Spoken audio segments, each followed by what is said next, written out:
Hello guys, welcome back again. In today's tutorial I would like to show to you how to make a 3D and gradient logo using Canva application. First, I think it's not a logo but it was a typography, and the way how to do it, first you need to insert an element.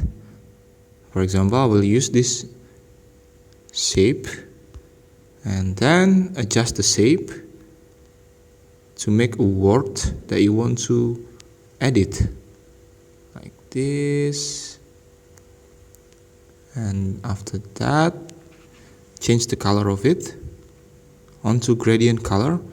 For example, I will use this gradient color here and go back and then duplicate the shape and then adjust the size one more time, like this.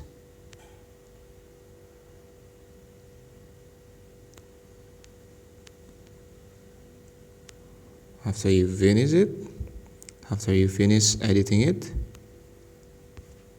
now you need to put the position of the second design onto backward, like this. Don't forget to make sure that it was straight. And after you finish doing it, you can download it like this, and don't forget to change it onto PNG file type and click the transparent background and then click download.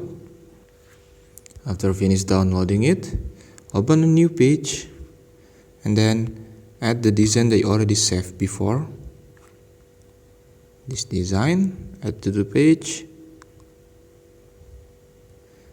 then change this, adjust the size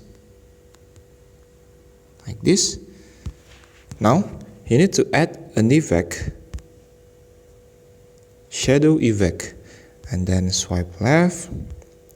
Now you need to add a backdrop like this, or maybe you want to add a curve, but for me I will try to add a curved shadow.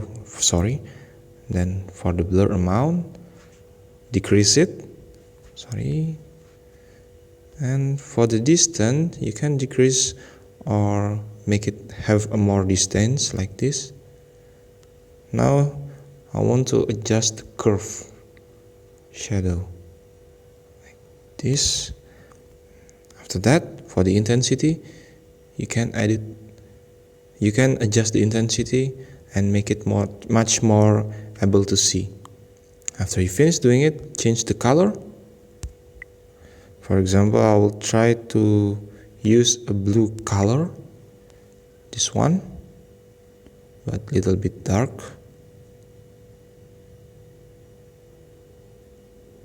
Okay, after you're done, now you can see the result. That's the way how to make an effect of gradient and 3D on Canva application. Thank you for watching. Don't forget to like, comment and subscribe.